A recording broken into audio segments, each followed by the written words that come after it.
À l'heure où tous les feux sont braqués sur les gaz à effet de serre coupables du réchauffement climatique, Europarl TV mène l'enquête sur un autre mal tout aussi dévastateur, la pollution atmosphérique. À Paris, elle est responsable d'une diminution de l'espérance de vie de plus de 6 mois.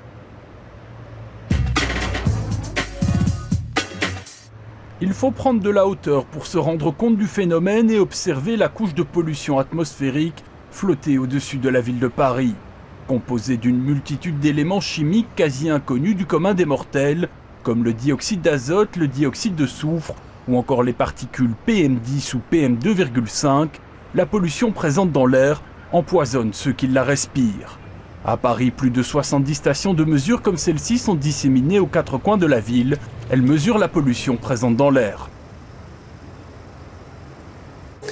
On peut voir ici les mesures par exemple de dioxyde d'azote dans cette station. Des mesures qui fluctuent beaucoup d'un moment à l'autre en fonction du trafic qui passe à côté. Là, on voit par exemple qu'on est à 52 ppb, c'est-à-dire 104 microgrammes par mètre cube. C'est des mesures instantanées.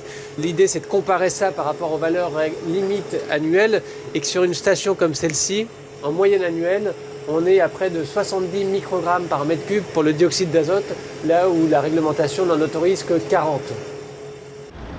Quant aux particules fines émises par les moteurs diesel, ce filtre blanc les piège. Voici à quoi il ressemble après une journée passée à proximité de la circulation automobile. Il est complètement noir. La France est poursuivie devant la Cour de justice européenne à cause de concentrations trop élevées de particules fines dans l'air dans certaines de ces villes. Une véritable bombe à retardement sanitaire, comme nous le confirme ce médecin impliqué dans la lutte contre les maladies respiratoires. La bombe a déjà explosé. On sait que ce sont des facteurs d'augmentation d'un certain nombre de maladies respiratoires, comme les bronchopathies chroniques obstructives, les maladies asthmatiques et, pour les particules, probablement le cancer du poumon. Le trafic routier est responsable d'une partie importante. C'est la première source de pollution pour l'Île-de-France, avec plus de la moitié des rejets d'oxyde d'azote liés au trafic routier, mais également des sources de particules, à peu près un tiers en termes de rejets directs pour les particules liées au trafic routier. D'ici 2013, la Commission européenne devrait dicter de nouvelles normes en vue d'améliorer la qualité de l'air dans l'Union. Pour cette eurodéputée ancienne ministre de l'Environnement française, une mesure immédiate doit être prise. Je pense qu'il faut s'attaquer au diesel. Parce que le diesel, c'est quand même la source de tous nos problèmes de particules fines. C'est la source de notre non-respect de la réglementation communautaire. Mais ça veut dire aussi des mesures de restriction de circulation, parce que je pense que c'est par là qu'il faut en passer. Le maire de Paris a souhaité prendre les devants en la matière. Il a dévoilé son plan pour améliorer la qualité de l'air en Île-de-France. Parmi les mesures proposées, l'interdiction à la circulation des véhicules anciens dans le centre-ville et la proche banlieue, et la réduction de 10 km/h de la vitesse maximale autorisée sur le périphérique.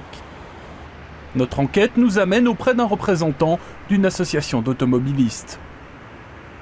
Il y a une mesure qui dit qu'on devrait interdire la circulation à Paris de tous les véhicules de plus de 17 ans d'âge. Alors, il faut savoir que le parc français de ce type de véhicules de plus de 17 ans d'âge n'est que de 3%. Et ces véhicules, en plus, ce sont des véhicules qui appartiennent à des gens modestes, qui n'ont pas les moyens de changer leur véhicule. Pour nous, c'est plutôt une mesure antisociale qui n'a pas beaucoup d'effet sur la pollution. Retour à notre station de mesure au cœur de Paris, où l'on comprend mieux que la problématique de la pollution atmosphérique doit aussi se voir à l'échelle européenne. La raison en est simple, la pollution ne s'arrête pas aux frontières des États. Concrètement, d'un jour à l'autre, on peut voir des niveaux de particules qui varient considérablement du fait de masses d'air qui nous proviennent du nord ou de l'est de l'Europe, donc déjà chargées de pollution. C'est que sur une station comme celle où on se trouve là près du trafic routier, on pouvait avoir jusqu'à 40% des particules mesurées qui provenaient d'imports d'autres régions, voire d'autres pays.